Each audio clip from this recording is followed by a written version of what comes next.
lovely green fields on either side of the road as we set out on this Ring of Kerry tour. As we go deeper into this peninsula, which is known as Ivara, better known as the Ring of Kerry, we'll be going through boglands.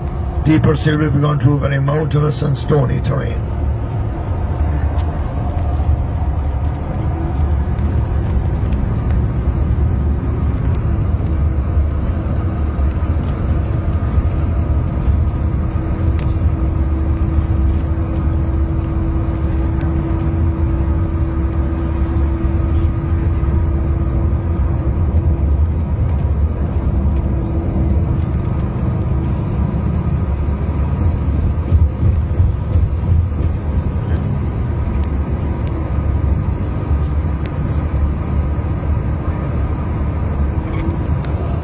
Now the next road here into the left is another road back from Cape Carney's College to Capitol Low,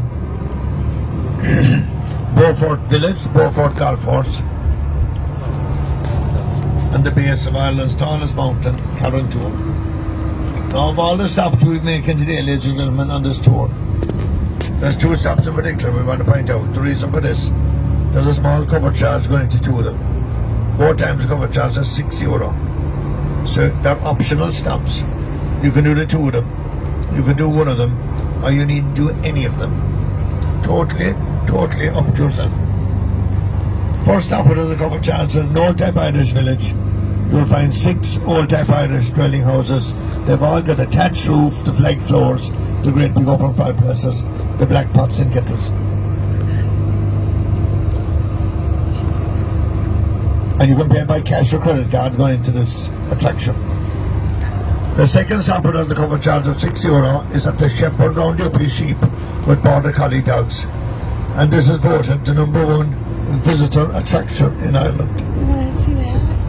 I got in here, wouldn't it? Yeah, would be. But it's €6 cash only. So make sure you have cash. €6 cash for that stop if you want to go up to see this attraction of the sheepdog display. He also has 12 rare breeds of sheep that he'll explain about.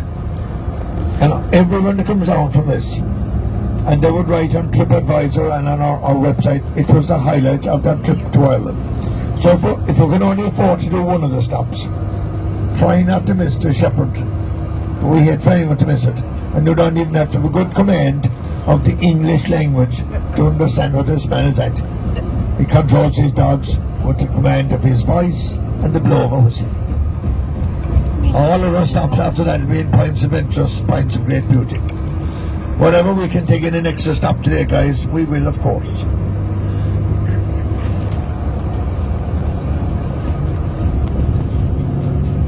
Now, so this is where our itinerary runs today. We're going round the Ring of Kerry in a counter-clockwise direction. We'll go through the town of Killarney, have our first stop at that old-type Irish village. We can take a step back in time here to see how our ancestors have lived. We can get a cup of tea or coffee, an Irish coffee. We'll have a restroom stop, a toilet stop. We'll go from there, my friends, on through the village of Glenbeigh. And we'll be we'll stop to overlook Dingle Bay and the Dingle Peninsula. And we'll stop for some photographs there. While still overlooking Dingle Bay and the Dingle Peninsula, we'll be stopping at the Shepherd Round Uppy Sheep with the Border Collie dogs. And we'll break our journey there again. Immediately the sheepdog display is over, we'll be heading into the town of Cahersiveen. I'll point out rural decline, I'll point out the many businesses that are closed in rural towns. We'll have a delightful stop outside of Waterville, 300 feet above sea level. We'll break the journey there. For a good photograph overlooking Ballinskelligs Bay leading out to the wild Atlantic Ocean. It gets even better, 700 feet above sea level. We'll be stopping at a Cliff Edge restaurant for lunch. When we stop at the restaurant, you can pay by cash or by credit card. There's full bar facilities and there's oodles of window seats. The waitresses will seat us. After lunch, we'll have a nice stop down by the water's edge for some more photographs. We'll go through to the village called Sneem, We'll be over the other side of the mountain range in a place called Moll's Gap. When we stop at Moll's Gap, we'll take photographs of the McGillicuddy Reach range of mountains, which are here to our left. We'll be at the other side of them. The Gap of Low and the Black Valley. That's the oldest stop of the Ring of Kerry.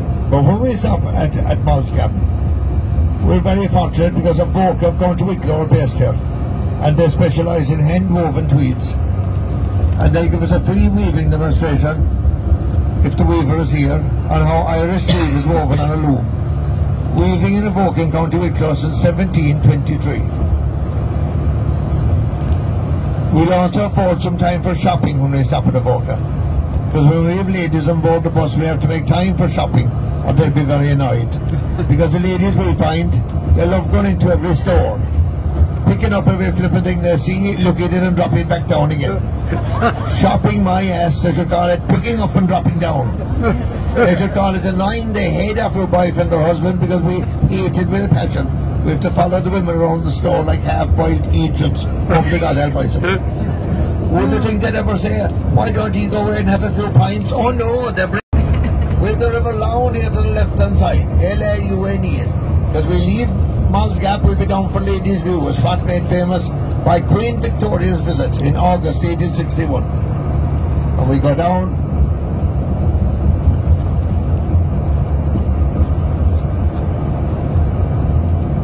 We'll take photographs, we'll take in the gentle landscape scenery of the Killarney National Park, the Oak Woodlands, Killarney Valley. And then we're down into Killarney Town, down through the Oak Woodlands. And now when we stop at Ladies' View, we'll have so many seascapes today that it's lovely to take lakeland views and the National Park in our photographs. And then we're down the winding twisted road for Killarney. And I'm doing so, we're on the one very small tunnel. And it's lovingly known in Killarney as the Kissing Tunnel. And that's where you kiss your partner.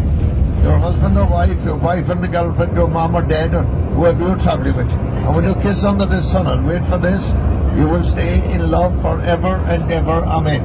That's in all the tourist books, all the leaflets, all the legends of Killarney. You kiss under the tunnel, you stay in love forever. One tourist book wrote, never has it been known to fail. I must tell you two home truths about this. 12 years ago I went up to with my wife and we kissed under the tunnel, and we're separated now 10 years, so screw that for an idea, it does not work. We were doing fine until we were near that flipping tunnel. I love you too, sweetie, under the tunnel. Mwah! Don't you touch me! Christ, I said what went wrong there. All ahead of us today, my friends. Anyone got any questions, feel free to ask me at any of the stops. Or indeed my driver here, Dave Merman, who is also a qualified driver guide. He will answer any questions you have as well. We have another guide was supposed to come with us today and he didn't show up, so that's why I'm on here. And it looks like we've a very pleasant day for the Ring of Kerry. Anyone got any questions, feel free to ask us any of the stops. Any of you would like for us to take a photograph of you, we will take as many photographs as needs to be taken. And to advise you once again, we'll be having lots of stops. But there's bus space provided, where we can all alight safely from the coach. This is the town of Killorglin we're coming into. Any address in Ireland beginning with the words Kill means church. Killarney is the church of the Slows, Kildare the church of the Oak, Kilkenny the church of Canis. This town is also known as the town of Puck, which is spelled P-U-C-K. Translated from the Gaelic, this word means male goat. This is a lovely sculpture of the male goat here to the left, known as King Puck, with a crown on his head and a smile on his face.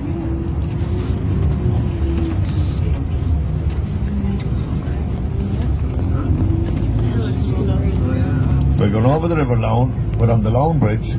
This bridge was built in 1885. The railway bridge down here to the right is of 1892. Mm-hmm.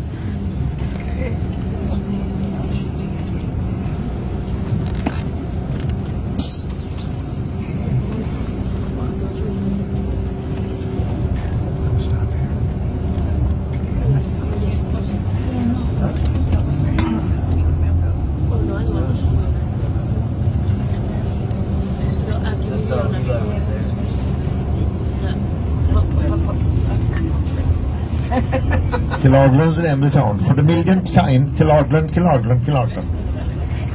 The millionth and first time, Killarglen. Just Gill. And you're like Kill is the Irish for church. So Killarney, the church of the stores.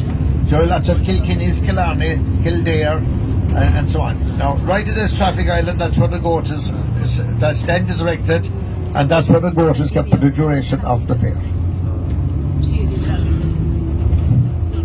Now, our first stop, guys, is just at the old type Irish village, or a famine village if you will, just a few miles up here on our left hand side. We'll be turning left here.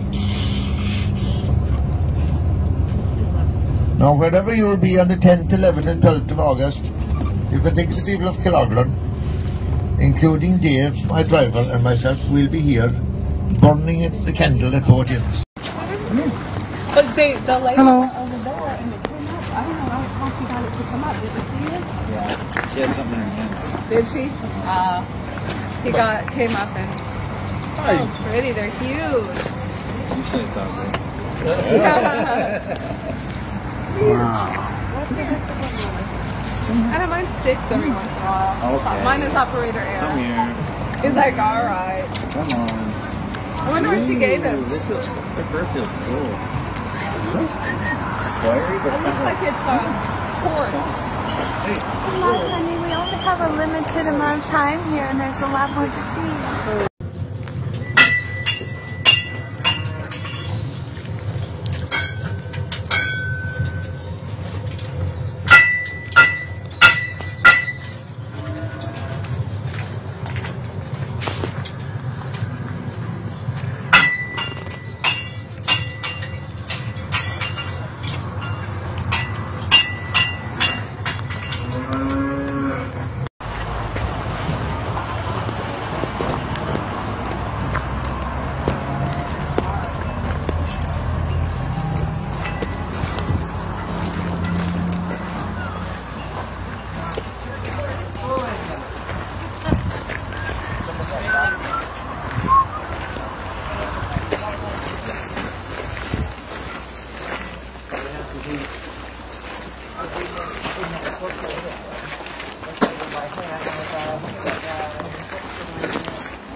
Still overlooking Dingle Bay and the Dingle Peninsula, we'll be stopping with the shepherd round the uppy sheep with the border collie dogs. Now we had a lovely day today. Yesterday we got the rain, and if it rains heavily on this Ring of Kerry tour, we got a contingency plan. If it starts to rain heavily, we'll just go from pub to pub. We'll have a drink in every pub, and we'll show you postcards and paintings of what you should be looking at. We don't call it the Ring of Kerry tour, then we call it the booze cruise. Dave and I were praying for rain last night. We've seen it all before. This is like Groundhog Day for us. We're around the same bend at the same time, answering the same stupid question every day. Oh, meanwhile, back to the tour. I forget the microphone is on, lads.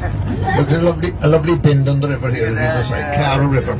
In the words of the poet, he wrote, "As I walked through the park, I thought I just might. By the bend in the river, that I'd hold her tight." It is nice to hold her tight by the bend in the river, lads. And the lovely red fuchsias here to the right hand side.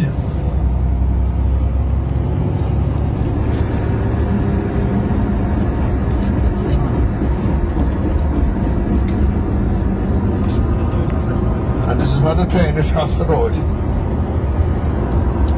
Our railway house there, built of sandstone. Now you see sandstone coming into play very much here, because it's of the local quarry. That's it. The Curraheen National School is here to the left. And just to explain to our visitors, a national school is where the children stop going off to school at 4 or 5 years of age.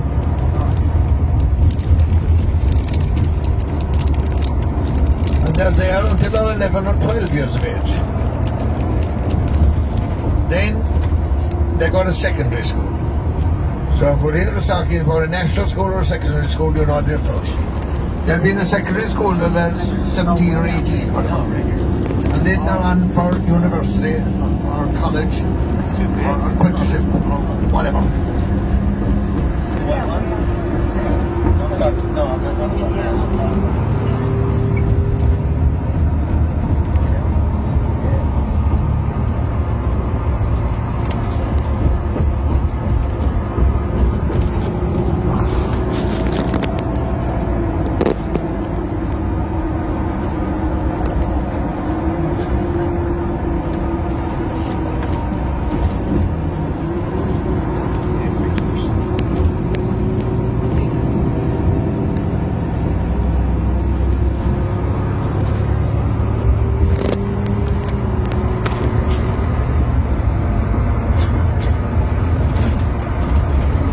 water down here to the right down, my friends, known as Dingle Bay. The sandy beach down here to the right is called Ross Bay Strand.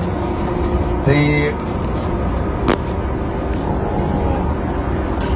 Glen Bay Hotel of 1792 is here to the right hand side. The mountain out in front of us is known locally as the Monk's Head, because it's shaped like a monk's head. And the Gaelic grounds here to the right, that's where they play Gaelic football. The local football team here are called Glencar.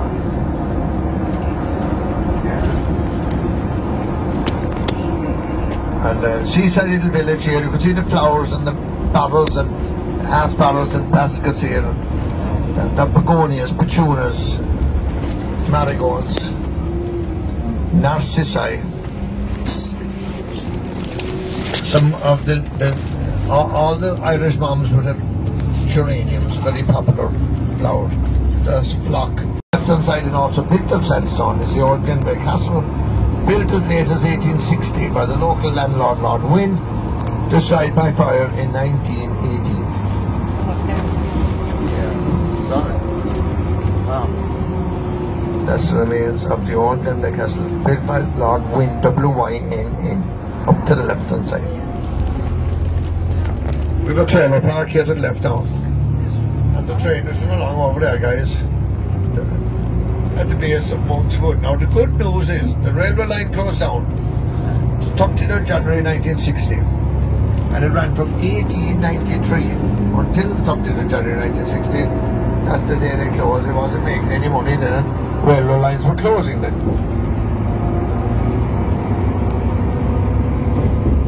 But the good news is that they're turning this whole railway line into a greenway, cycle track and walking trail.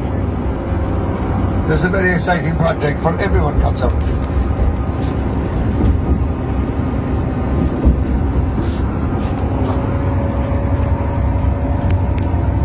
And they'll be cycling between the village of Glen Bay that we came through onto the town of Carsleveen, which is out ahead of us.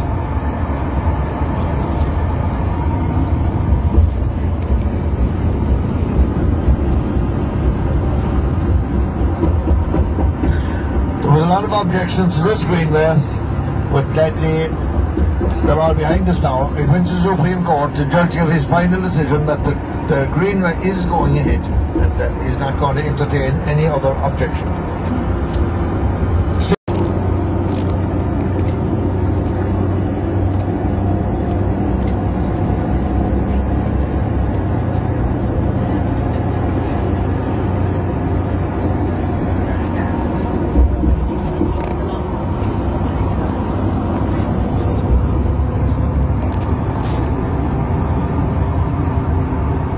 If anyone says step on the wall here, you can.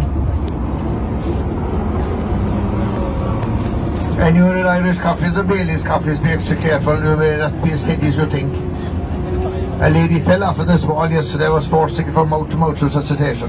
Her husband was very angry with me because he saw me push her off the wall as well. Eagle-eyed Joe, I called it. Just a photo stop, guys, and we're straight on for lunch after this. Anyone on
Thank you. You're welcome.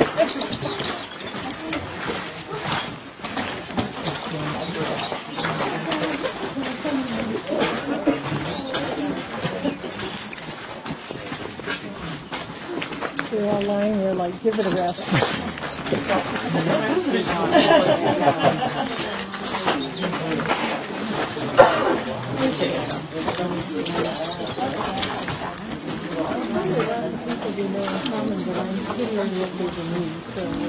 Yeah, I mean, I have a lot of friends that actually one of my a guy I grew up with, I call my brother. He lives right there in Kerry. That's where I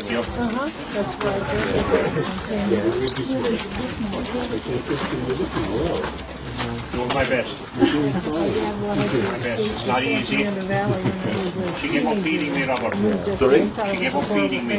Oh no, just shocking, seriously. She's feeding me up to the kill at the end So of were the you living season. here during earthquakes? Oh yeah, 1970, Yeah. 71. 71. Who's 71? Yeah, the Silmar.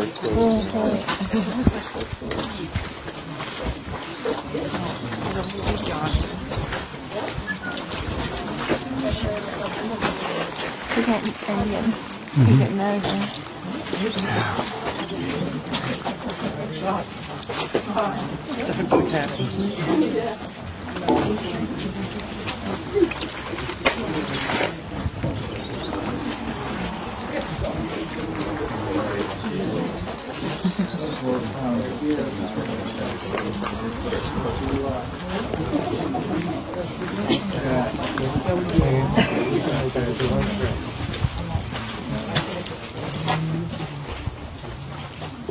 Yeah, Jim grew up on a farm, so he's going, I don't need to see animals. Yeah, I kind of did too. I mean, out in Castle, we had cattle and sheep, goats. But it's good to see the mastery of, Yes. you know, the canines dealing with herding the sheep or the cows or whatever. They're so high. Okay, picture with it. We went to Texas 12 years ago. It's been an interesting experience. Were you in Austin, you said? We're actually 30 minutes north of Austin, a place called Liberty Hill, Georgetown, Liberty Hill area. Okay. Yeah, one of my buddies who went to school at Sardis, he moved back to Austin. He's a Morning, everybody. Before I go any further here, I'd like to remind some of you this is not church. There is no need to stay out by the door. You can walk in a little bit. Let me put this to you another way, guys. I want you all to be able to see this dog right here with comfort. If you can see the dog, then everything happens beyond there. If you live outside Britain and Ireland, let me remind you, we have no wolves, no lynx, no coyotes, no bears. We can send our sheep to the open mountains for the summer months and go home for a couple of weeks, they're fine. Now when I come back in the future, no question, my sheep will have moved or scattered. I would really like some method of recognising them, preferably at a distance, and for that we put the colours of tail on the sheep. If I need to bring my sheep together or take them home, it's work for the dogs. I've got some sheep with me to show you the dogs at work. Now take your photograph anytime you want. It's your visit, you're welcome, do as you please. Anybody making little movies, I will be expecting 3% of the gross income. If everybody is ready, we'll get the sheep down. All right. Wow. Now you hear me tooting away on this little whistle in the early stages. Don't worry about that for now. I'll explain it to you when the sheep are That's down. amazing. Wow.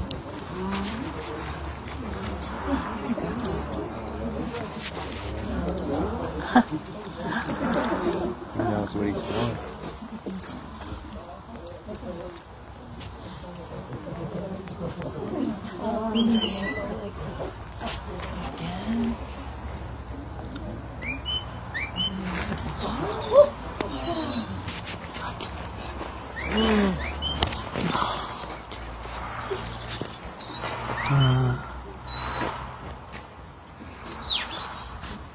Steady with you.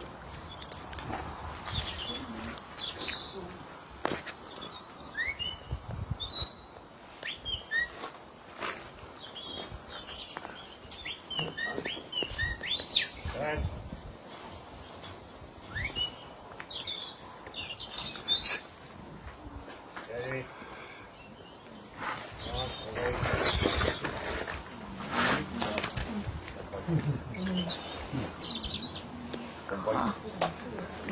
Now everybody, a dog will learn to follow 4 basic signals. Forward, stop, left and right. Let's have a little look at the left and right part of it. Away, come by. Now each dog is trained with a set of signals unique to them. That means I can use every dog independent of the other. Keep left, go right, stay there. Now if the dog is half a mile or half a kilometre in the distance, far easier to communicate by whistle. Have a little listen here everybody, because the difference between the signals is quite vast.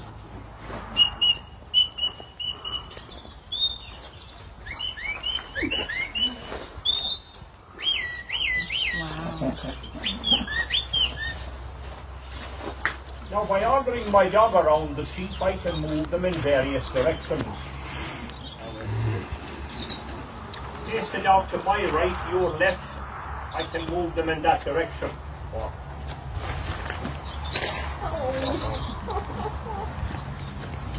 I don't want to get in your way. That's okay.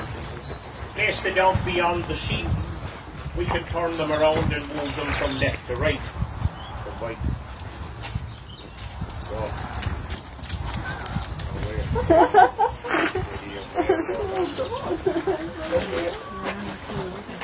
So wherever I place my dog will decide the direction of the sheep.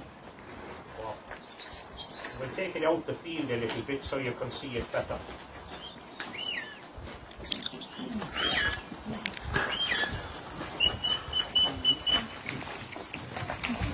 So now the dog is on our right, the sheep will be moving left. Amazing.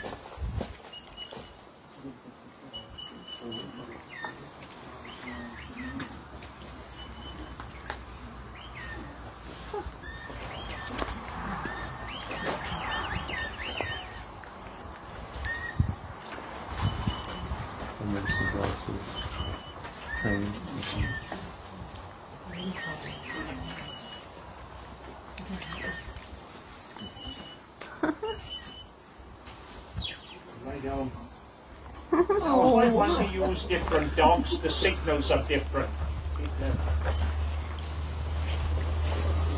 All right, stand there. Away. Come right. Walk on. Away. Come right. Walk on. Walk on. Away.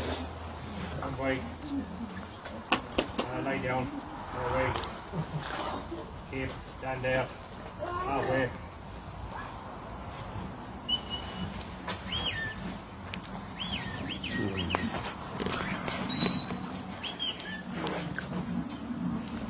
Stand there. Oh, push it.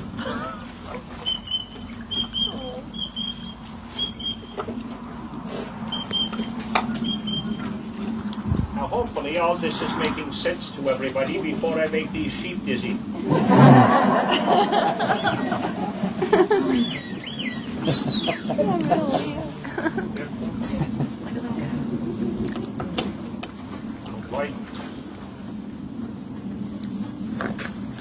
Now sometimes I get my sheep collected and I may need to make selections. Take big from small would be a reason. Get lambs for market would be another. I'd like to do this exercise twice. Now on one occasion I'll do my best to select 2 sheep, and on the next occasion hopefully I'll select 3. To keep it a bit more interesting for you guys, which would you like to see first? Select 2 or select 3? 3. The lady said 3, let's see if we can get 3 sheep from here. Bye. Wow. Going so fast.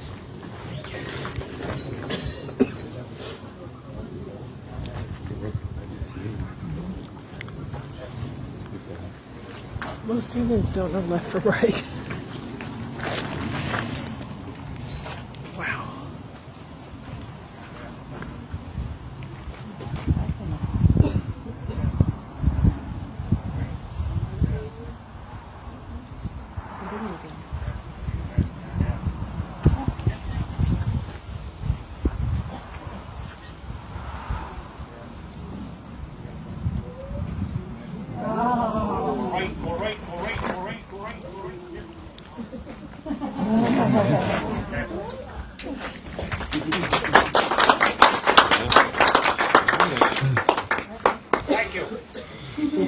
know it's for the dog, but thank you anyway.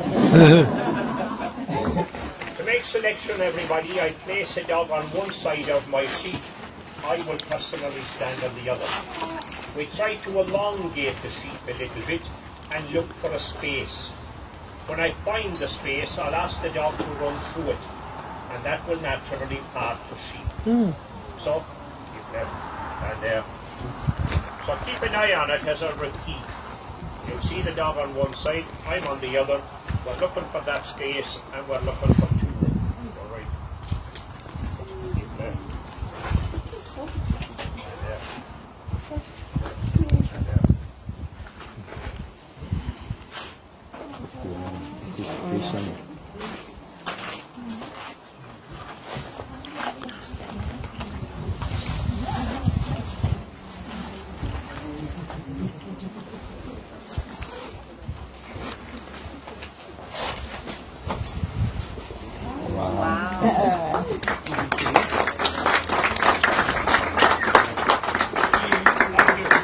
Thank you. Now I can also use my dog to watch any selections I make. When I have a Guinness at the weekend, she'll watch over my drink just like that.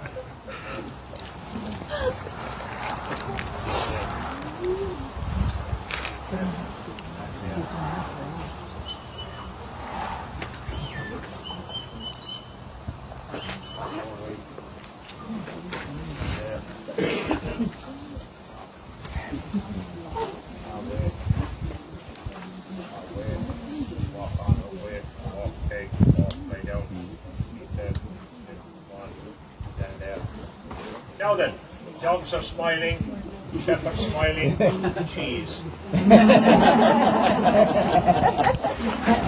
Some of you are not familiar with sheep and you're quite entitled to wonder, what are the sheep afraid of? Yeah. Everything. Now, dogs are descendants of predators like wolves. They have predator eyes and they walk like predators walk. Yeah. A dog will be a natural threat to sheep. Sheep, on the other hand, are timid. They will have natural respect for the dog. Have a look at the approach of the dog and watch the reaction of the sheep.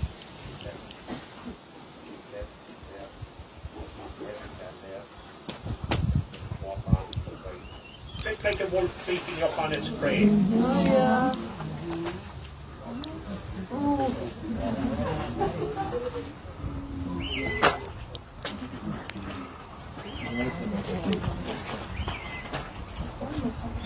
Lie down. Now when the dogs lay down, the threat is removed and the sheep will relax. If I ask the dog to get a little closer,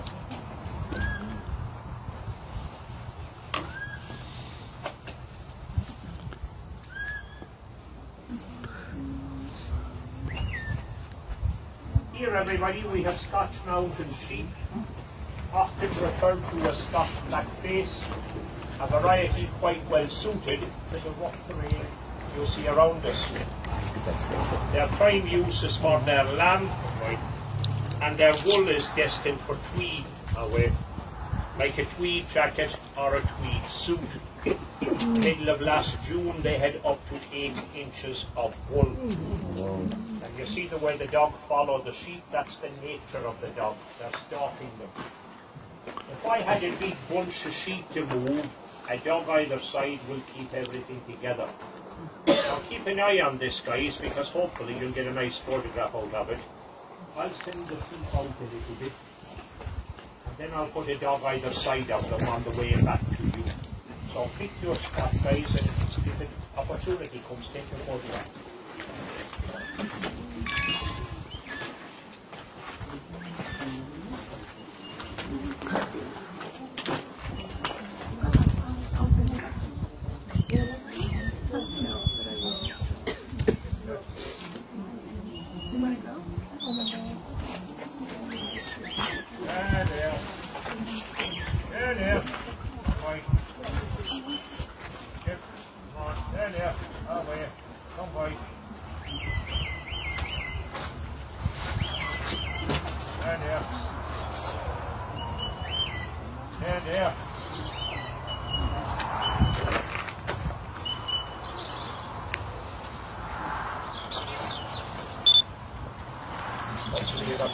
that.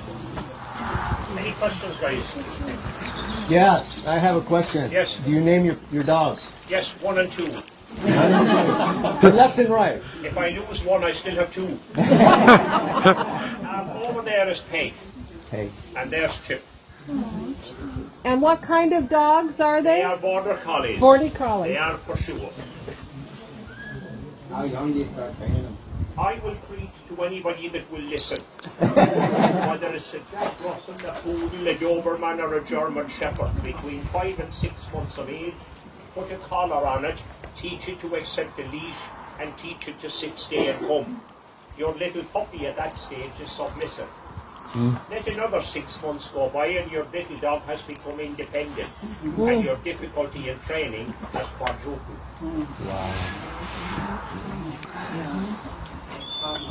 I should have recorded that, yeah. And you'll notice, everybody, if I stop signaling the dog, it will cease to work.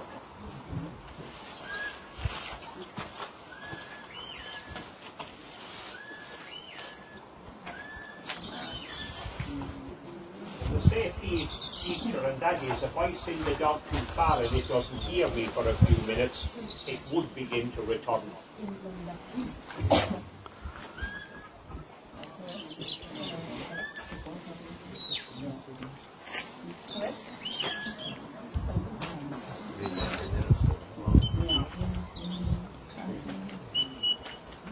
The hearing of any dog, big or small, yours or mine, is 7 times better than human, proved by science.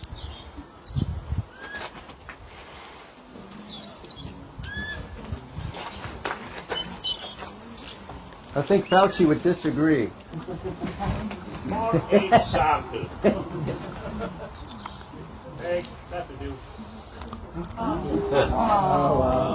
So a few people just realised they have dogs that don't want to hear them. Now, just in case anybody walk off on me and think we're all done and dusted, we're not quite. I have a few different varieties of sheep out here, folks, that I'd like to introduce to you. And to do that, I'm going to place them right here. But before I do that, you might have a few more questions to get out of the way, and I'm all yours. Yes? Have you ever had a dog that you've tried to train and it just didn't work out? They will all work to one capacity or another. If I have a dog that's a bit difficult on the sheep and a bit heedless to me, it's far better off with somebody for cattle. You ever have sheep that aren't afraid? No. Pardon? I feed them well. And they get holidays. Yes? How many do you move at one time? And we use our dogs to area ground rather than numbers of sheep. If I had 100 sheep in this field right here, I could move them with one dog. Wow. If I had 100 sheep scattered over a wide area, it may take 3 to get them together. How many dogs do you have? Ideally, I keep 3 or 4 trained ready to go and 1 or 2 learning for the future. Are they all related? Not necessarily, no. I could breed from someone else's dog. I could buy a puppy from somebody else. All in the line of keeping the bloodline strong. Yeah. 6 going on 7 and 8 of the old dog was a season. Sorry. Get back over your hand. No, listen, I have 250 sheep. Oh, wow. Compliment your question. Let's say I didn't have a tourism business. I would need 400 to make a nice living. Wow. Wow, 400 sheep. We get these sheep out for you guys.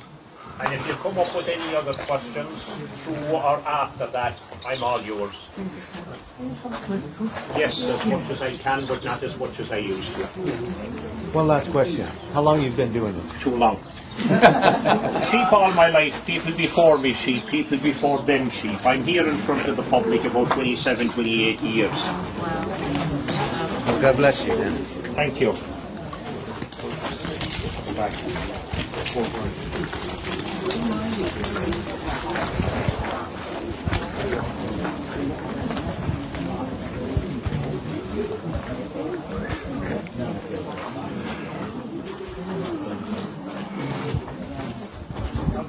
everybody are placid. I spend a lot of time in their company over the winter in the yard where I feed them, and what I have gained with these is their trust.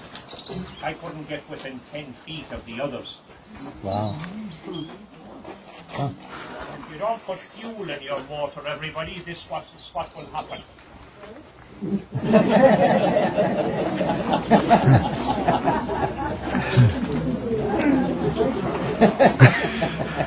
Now, while it's standing looking at you, everybody, the variety is Jacob.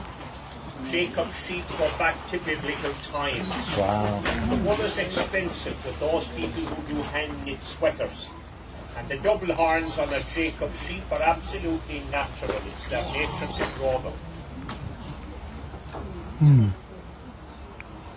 Here, everybody, is Rouge de l'Ouest coming from France. 60 years ago, they didn't exist. They're a variety that were arrived at for their speed of growth and their leanness of lamb. Will you have to shear them? You have to shear your sheep whether you like it or not for their health and welfare. Once a year, midsummer, days of longest, weather's mildest.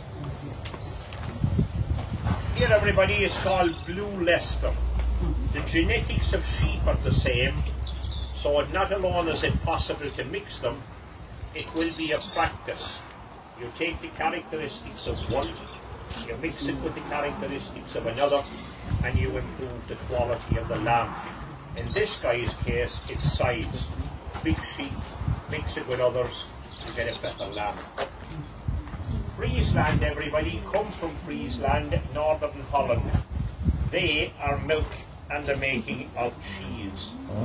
In Ireland, we have no great history for making dairy products from sheep or goat milk, but many European countries do, and this is one of the favoured varieties to do it, Friesland. With the white face and the horns, Dorset, very fashionable Australia, New Zealand, on their lamb. The grey, everybody, is called Herdwick. Herdwick sheep are originally Swedish. The wool is ideal to make carpet. If you visit the Lake District in Britain in your lifetime, you'll find a lot of Herdwick sheep there. They were originally introduced to the area as a hobby by a quite famous person, and that person was Beatrix Potter, the famous children's book writer. Now, people soon realised that this variety actually suited the area, so there's quite a lot of them there at the moment. Herdwick. Wool on its face is Hampshire. Hampshire can be used for lamb, and the wool is soft enough to make sweater. Oh, cute. Brown, everybody, is called Sowie. Sowie are a variety that trace back to the Vikings. Because of their small size, they have no great commercial value. So much so, they're a variety that's protected. They're quite scarce and rare. Last but not least, everybody, our native Irish. Of all the varieties of sheep we keep, we can only claim one as a native. It's called the Galway, and the wool is to the Aran sweater manufacturers.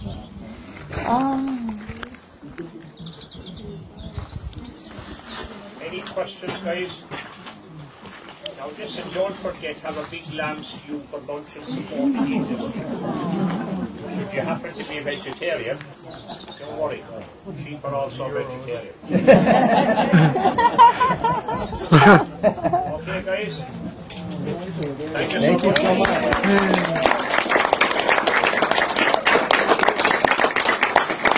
And it's good for your puppies too. Yeah, puppies. Have a safely and thanks for stopping. Thank you. There's a 4 ohm stones up here on the left hand side. These are spelled O-G-H-A-M but pronounced ohm. The ohm lettering consists of horizontal and vertical lines. You'd read the ohm lettering from the bottom up to the top. The ohm lettering is the oldest known form of writing in Ireland. Now, there's a jewellery shop in Killarney's in the high street called Bree and the Stag, and he would sell you a gold or silver pendant with your name inscribed on it in the ohm lettering.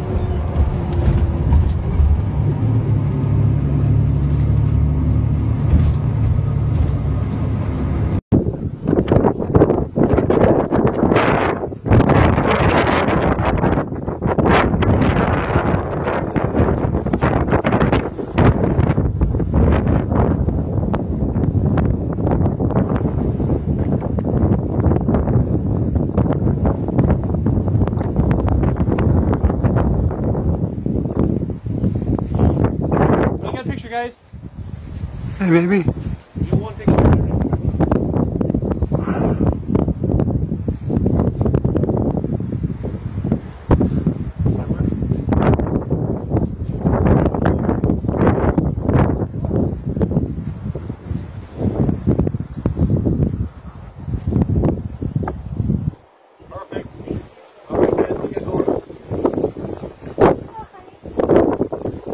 On the rock from the 6th until the 12th century, and when they left behind a fine example of early Christian settlement. Part of the movie Star Wars was filmed out the Big Skellig Rock, and the monastic settlement on the Big Skellig Rock recognised as a World Heritage Site, of which we have 3 here in Ireland. The birds on the Big Skellig Rock are the shearwater petrel and the puffin, and the boat trips going out to the Skellig Rocks now are proved to get very expensive. It's €150 to go out to get on the rock. It's governed by the Department of the Marine, and it's all Star Wars fans that go out to see the Skellig Sound. The small Skellig Rock is a bird sanctuary, and there's over 40,000 gannets nesting on the small Skellig Rock, and quite a lot of the gannets are dying as we speak due to this flu.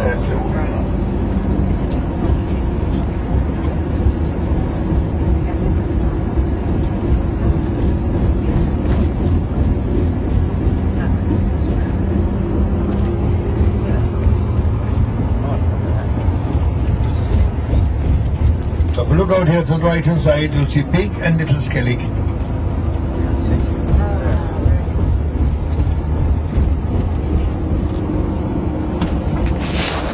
There is no place where we can stop here to take a photograph of them, unfortunately. Repeatedly we asked for a coach mark here, and repeatedly they refused us.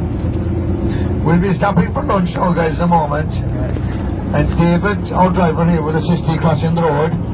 I'll lead him into the restaurant. When we went to the restaurant and down the steps, the ladies' restroom are to the left, the gents are to the right. You go into a little gift store, order your food and your drinks. You can pay by cash or by credit card. The waitresses will bring your tray to the table for you. When you finish your lunch, go out to the viewing balcony, take all the photographs you want to take. Now here are the choice of having soup or seafood chowder. You get brown bread or a roll with this. You have the choice of traditional Irish meals, bacon and cabbage or Irish stew. Bacon is like a boiled ham. Bacon, cabbage, potato and parsley sauce. The Irish stew is made from lamb. You have a lovely tender piece of lamb. You do the vegetables and potatoes from an old O'Carroll family recipe. Now, you have the choice of having fish and chips, always a popular choice here. You have the choice of having lasagna, shepherd's pie, chicken curry and rice, a cold meat plate or a fish platter. Now, there's a lovely old-fashioned dessert here, lads, called bread and butter pudding, and all the Irish moms can make bread and butter pudding. They all make it a little differently. In this one, there's peaches on it, there's raisins, it's covered with custard. And the cook assures me that it's calorie-free, but we don't believe her because it tastes too good. Nevertheless, we'll have it, and we say, we'll start our diet tomorrow. I'll go for a good 5-mile walk in the morning. That will never happen. And, one of the older driver guys just said, you haven't been on the Ring of Kerry if you didn't have Irish stew and the scarafine. This is the view we'll be looking at, my friends, so we're having lunch. Feast your eyes. Now, not everyone gets into this restaurant. It's much sought after. It's voted the the most scenic spot in Ireland. The United States of America is straight out here from us. The islands are way out of the bull, the cow and the calf. The bigger islands here on the right of Deanish and Scariff Moor. Scariff Bay is down here on the right hand side. Abbey Island immediately beyond it. There in Anne Bay, the water is breaking over there. Now the body of water coming all the way in here is known as the Kinmare River. The other side of the river is the Beara Peninsula, part of County Cork.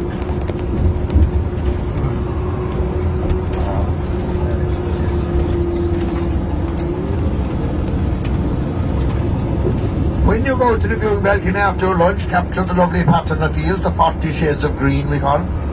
You'll see the lovely yellow gorse and purple heather here to the left hand side, intermingling between each other. And as we're first up to the food counter here today now, service is very fast here. Just get your food and go to the viewing balcony. I will aim for leaving here, guys, at 10 minutes past 2 That'll enable us to have a nice stop down the road as well. If everyone is ready, at 2:10 we will leave. These buses are finished now and ready to go home. And in fact, this one is pulling out already, out of our way, out of our sight, as I said. So if we're ready, everyone's ready at 10 minutes after 2 we leave. If anyone else needs more time, we can have more time. Don't need no rush.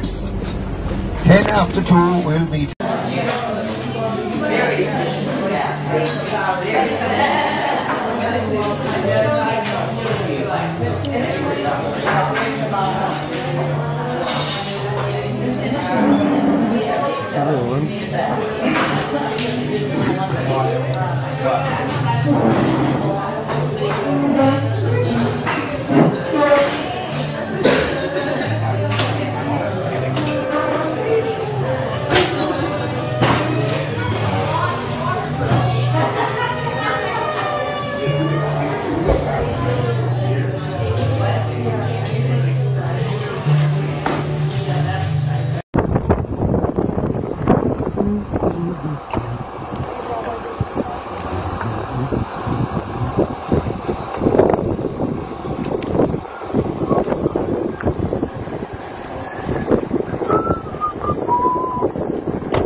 Now you will take a photograph from the front of the bus and from the back of the bus at two different angles. Just a photograph here, guys, and that will bring us through Sneem and over from Mal's Gap then.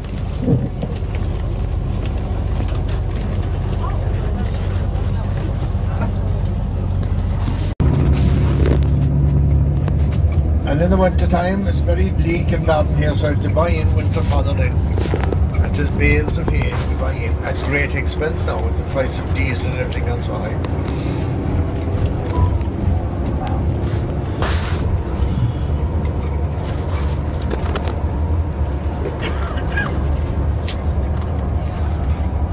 What's Tom's name? I don't mean. I'm not sure. I'll have to look it up. This is the name of the town where Monsignor Flaherty Oh, you talked to him? is buried. Yeah, I wrote it down. It started with a C. Oh, that's Like I told you, I remember. It's called Caher Kaveen. really wrong. It's spelled C. There's two older houses for sale here down on the left. Two fixer-uppers. Well, the last house that was a tea room at one stage. That was then and that was now.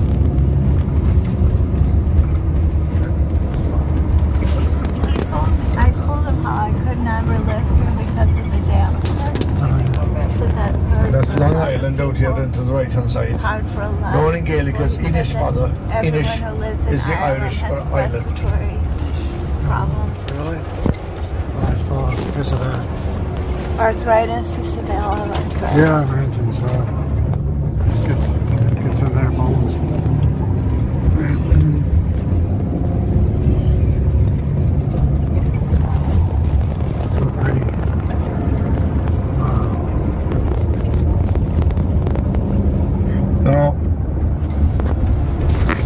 asked a few times a day how long I'm a driver guide. Well, I'm a driver guide for about 50 years now. I pick up tours in Dublin and Shannon, give tours around Ireland. So either all Americans or Canadians will be dealing with you. On the itinerary will be made out by Abbey tours or Celtic tours or Sept tours, whichever, and Brenda tours. And we take them up. We just do the transport and the guiding side of it. So I'll be over Shannon Airport with my sign out. We'll come into McGrath County or whatever, and you'll see them trudging close here with our trolleys or pulling their luggage after them. And they'll always be tired, jet-lagged, bordering on being irritable, because the flights come in very early in the morning. They'd be in close around 6 o'clock, and you'd be open the other end of that hour. So we'll have to get them into bed early the first night, and they'll be much more relaxed on day 2. And on day 2 we get them into the Irish way of thinking that we'll do it tomorrow. Because when I go in the first day I want to see everything before lunch with coffee to go. Can we take the Book of Kells with us and read it at the Cliffs of Moher? And I said no. So we calm them down, we get them into a nice pub. Get them a good bowl of Irish stew. We get them a couple of pints of Guinness. Get them back on the bus. I'd crank up the music. I'd crank up the heating, I'd put on some gentle music, and I'd rock the bus from side to side. Before long more, they'd be fast asleep, and peace was restored to my tour. And they weren't asking me any stupid questions. On day 3, they got to know me even better, and they'd go imitating my broad Kerry accent. And they'd laugh when I'd say 330 or 345. So to keep them happy, I'd have to say 3,333. Or their favourite 33 and a third. We have trouble here without THs, we don't mind.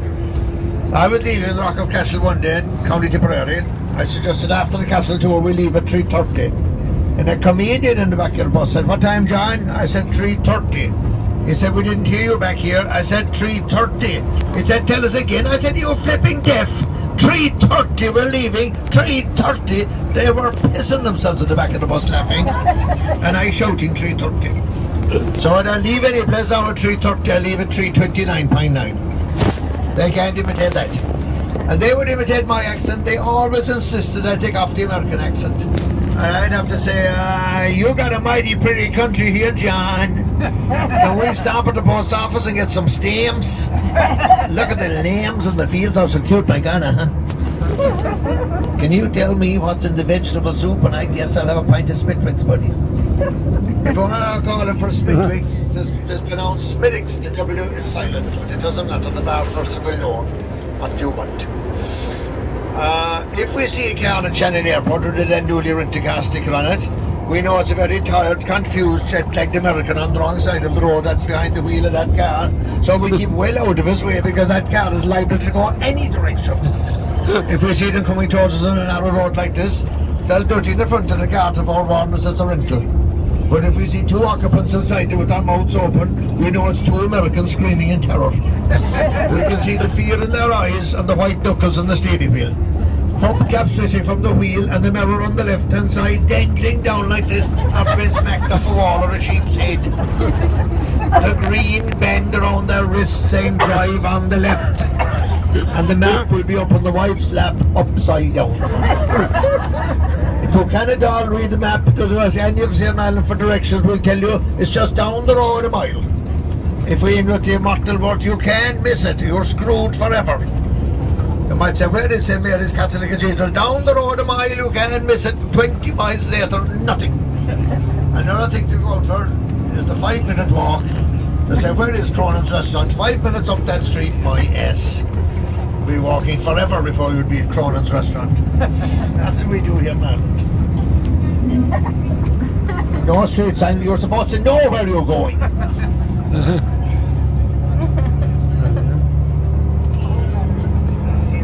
You can Google it now, yeah. We're hoping to see if we're putting up. There was a manager outside Mucker's house, I suppose is the #1 tourist attraction in Killarney. That in Killarney House. We did. And the town council were putting up a sign in Killarney to say where Mucker's house was. And the manager of Mucker's house said, "Don't be silly, everybody knows where Mucker's house is." That was his attitude. That was the Irish attitude. The Irish attitude would be the same with driving. The rules of the road are for everyone else except me. I can park outside the fire station, I can park in the middle of the road, I can do this and I can do that. The Irish devil may care attitude, but by us. The Kerry way, the walking route, my friends, is just inside the fence here on the left. You can walk all the way around the Ring of Kerry using the old railway line as part of it, which will be turning into the greenway, and walkways inside the walls here, inside the fence here to the left for the rest. To walk around the Ring of Kerry in its entirety, we'll say from Killarney back to Killarney is an 8-day trek. To walk around. Some people go camping, more people go bed and breakfast, hostels, hotels, whichever. You can walk around the Ring of Kerry. It takes 8 days. Wow, I would imagine.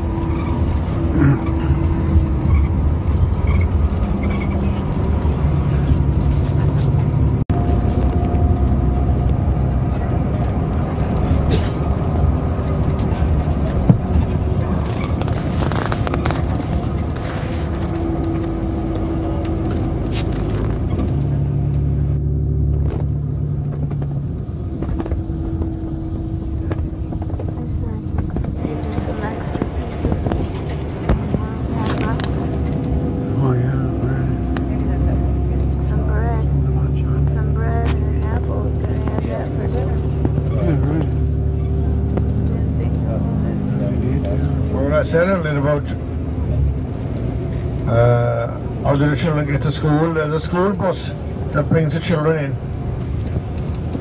and there's a small fee for this, but the government abolished the fee,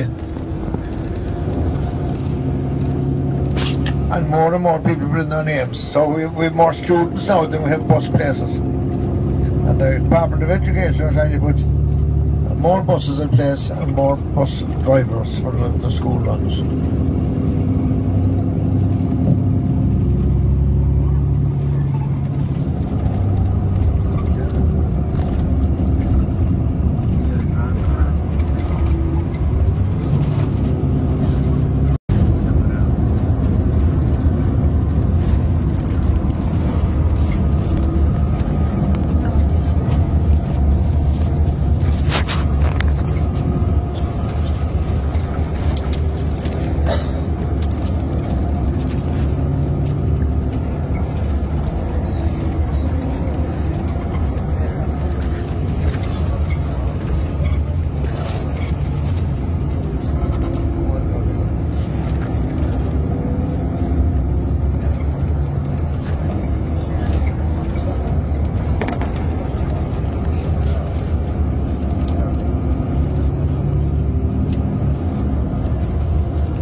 decided they'd call it Ladies View.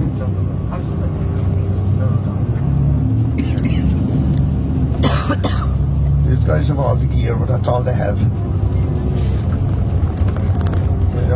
No bike lane. Any place we're in a bike lane, the cyclists won't cycle on it. They'd rather hold up the traffic. We'll pull in here, guys. Step over to the left hand side here. Now, just over there, guys, you don't, no running up and down the mountain. There's private ground. You can stay on the solid ground over to there. And take a photograph. You're looking down at Killarney's upper lake, long range river flowing through the Killarney Valley, the middle lake off below in the distance. This is like a 5-minute stop, guys, with a Ladies View.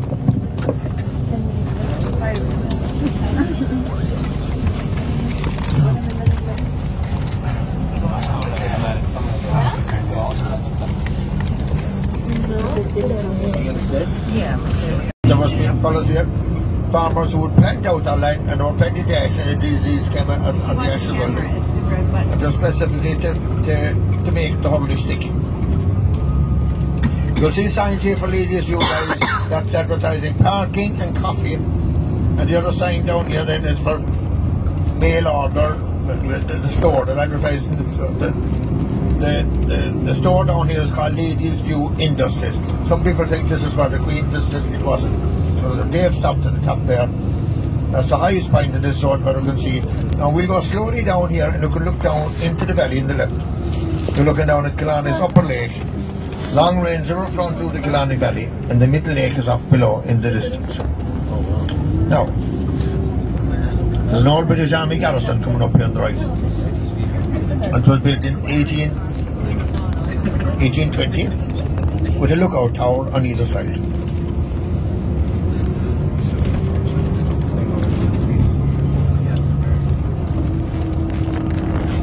It was also used after that then by the landlord's family, the Herbert family, as a hunting lodge.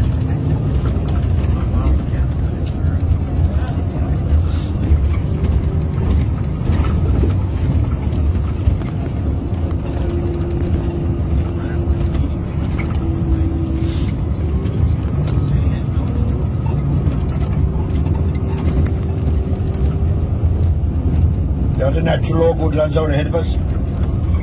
There's an old church coming up here on the right. The last mass was set here. The last mass was set here in 1963, but remained closed ever since. A few years before the pandemic, they renovated it, and they've been opened up now as a sanctuary for the bats. Bats, the bird, the bat. And planning permission was refused in Killarney only a few weeks ago of a new housing development, because it got in the way of a flight path for the bats going back into the national park.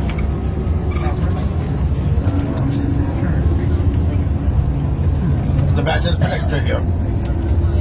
Down into the valley here on the left is the Mass Walk, part of the Kerry Way now. Up here to the right, little road to the right, we're going on the old Kinmare Road between Kinmare and Killarney. Beautiful walks.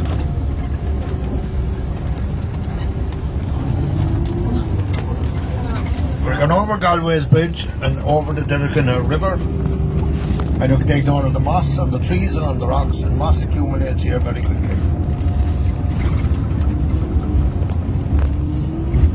The ferns are turning, the rust colour is coming on the ferns now on either side of the road.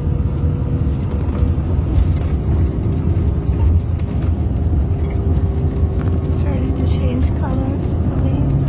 Yeah.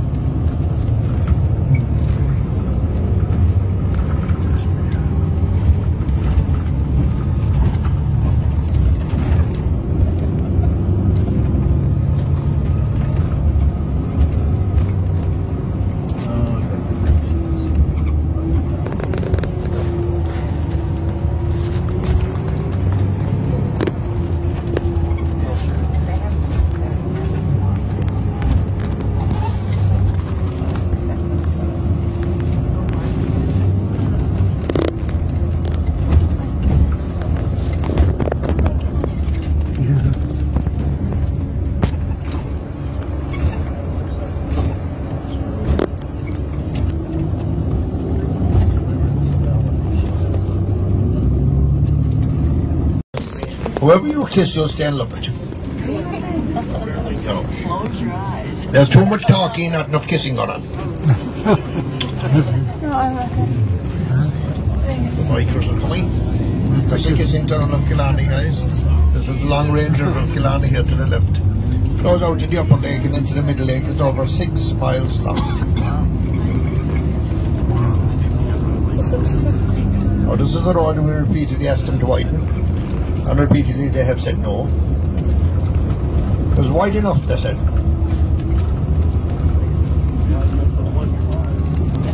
Take it. Oh, that's this.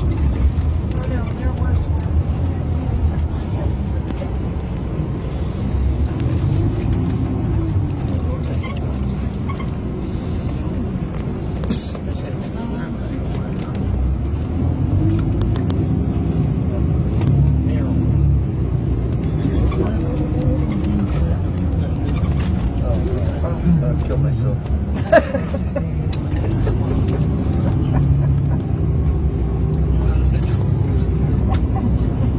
Just jump up there.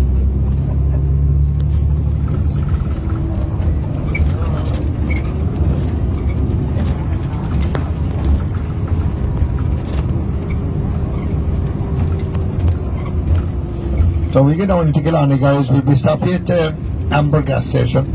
Then we took cars parked below our depot. Or anyone who wants to gain access to the national park. The town centre is just in around the corner from there.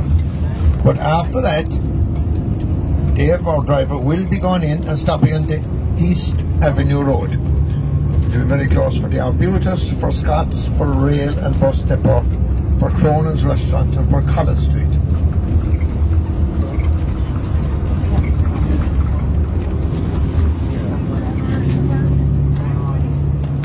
Yeah, you'll be getting out to the Amber gas station then to walk down to retrieve your car. A Killarney song goes a little something like this. Over in Killarney many years ago, my mother sang a song to me in tones so sweet and low. Just a simple little ditty in a good old Irish way. I'd give the world if I could hear her sing for me today.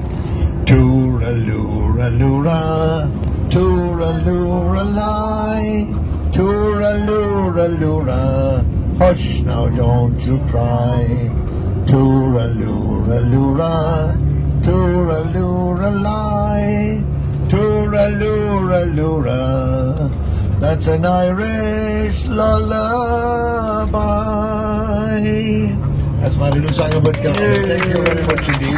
Now, after a few pints of Guinness, it couldn't shut me up. I'd be gone for the night. Dancing on the tables with my arm around some girl saying, I should have married you. Until she said, you did marry me. Oh, sorry, baby. It's dark here. I didn't recognize you. I sang that song coming down the road a few years ago for a group of American students.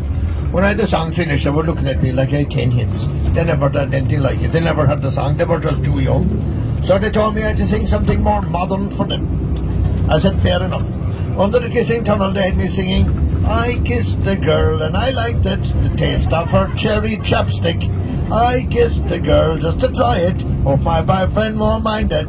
One little girl said to me, Mr. O'Neill, your song was very repetitive. Kept going toora-loora, toora-loora. So she told me I had to sing this song for her, and in her own little world, God love us, it wasn't repetitive at all, and it went, drop it like it's hot, drop it like it's hot, drop it like it's hot.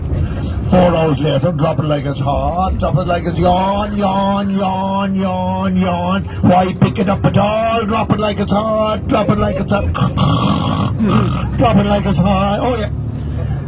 They had me on the milkshake, brings all the boys to the yard. Their life is better than yours, damn right. They can teach you, but I have to charge. I didn't know what in the name of Christ they were singing.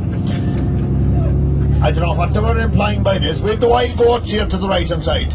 The next song was, it's getting hot in here, so take off all your clothes. I said, I will not. I'll put on the air conditioning. How very rude of you. This was our favourite. I'm too sexy for my bus. Too sexy for my bus. Too sexy for us, baby. We had a rock and roll tour, I can tell you. Oh God, yeah. They were sweet kids. These are the rhododendrons, my friends, on either side of the road, introduced in Killarney in the 1850s by Lord Kinnaird in preparation for Queen Victoria's visit. Oh, they grow very fast, very close together to give no other vegetation a chance to grow underneath. They're a major threat, particularly to the oak woodlands. The National Park authorities have now declared them to be a weed or undertaken to cut them back and keep them restricted to certain areas. Voluntary organisations have come into Killarney to help cut back the rhododendrons to keep them restricted. A lovely purple flower will blossom on these in the month of May. Now, if you park your car below here on the left, we're coming on to Muckross Lake or the Middle Lake. Park your car here on the left. You could walk into the National Park to see Dinah's cottage and meet you in the waters. The people who are thinking of cycling, you could cycle right around this Middle Lake, out on the Kinnaird Road here and back down into Killarney, a 20-kilometre loop of pure heaven. Muckross House is built very close to the shores of this Middle Lake on the other side. Wow. Muckross House was built in 1843 by the landlord, Henry Arthur Herbert. It was built of Portland stone, which came from Dorset in England. It was built at the cost of £33,000. Beautiful grounds surrounding Muckross House, vast sprawling lawns, beautiful limestone rockeries, every kind of shrub and flower imaginable is in there, and a lot of these were brought in preparation for Queen Victoria's visit of 1861, including a black rose, and the rose is not black, but it's such a deep red it looks black. That was brought in especially for the Queen's visit to here. We have 11 different species of fish in the Killarney lakes. Brown trout and salmon would really be the most sought after. Now those people are after cycling Muckross and Dinah's, but they're just above here on the left. There's another pathway into the park again. Killarney is absolutely dotted with these tracks and trails. So with the traffic for a little here, then you go in here, look at that, for a beautiful pathway in here to the left. And all away from the traffic then. And the people on the cars parked here are gone climbing Top Mountain in a route known as Cardiac Hill, which is quite testing, as the name suggests. Cardiac Hill. All the houses you see on either side of the road were built by the landlord, Henry Arthur Herbert.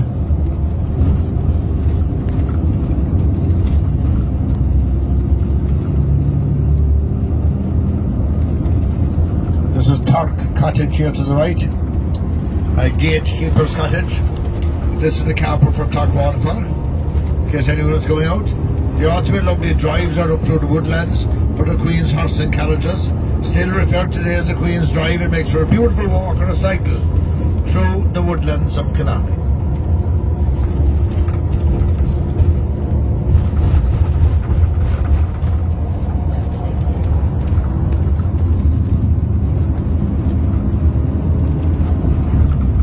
The autumn shades are starting to creep into our trees now.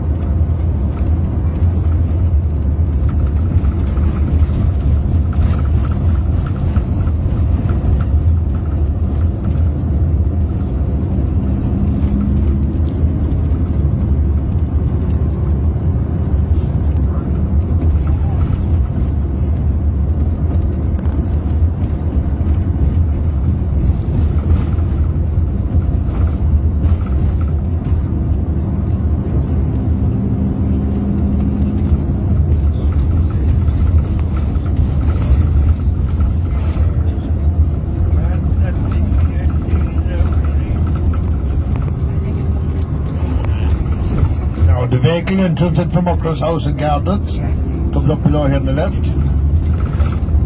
And if we keep an eye on our right hand side here now, we might see the deer in the fields here on the right.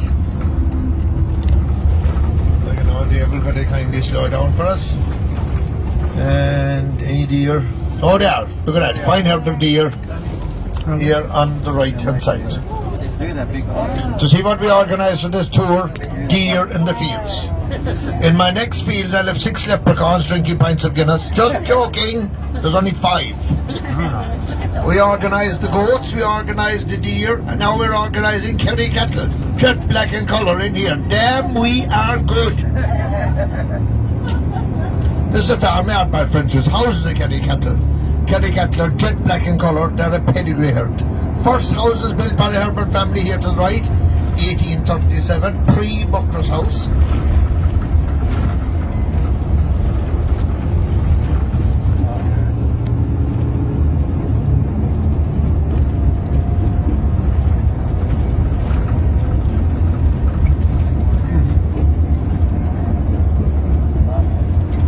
right here is the road from Mangaton Mountain, the Blue Pool Nature Trail up here.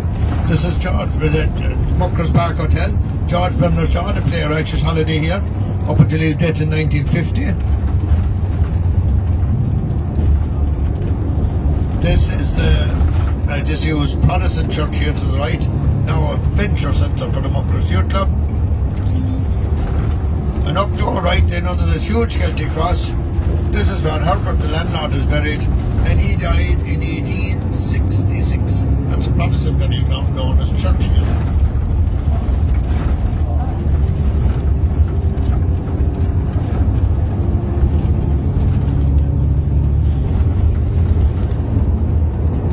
Killarney's lower lake is coming up here on the left hand side.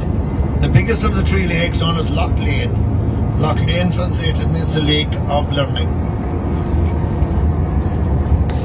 And that was the first entrance into the National Park. And as well as building Muckers House, he built these beautiful gatekeepers' residence. Very stylishly built.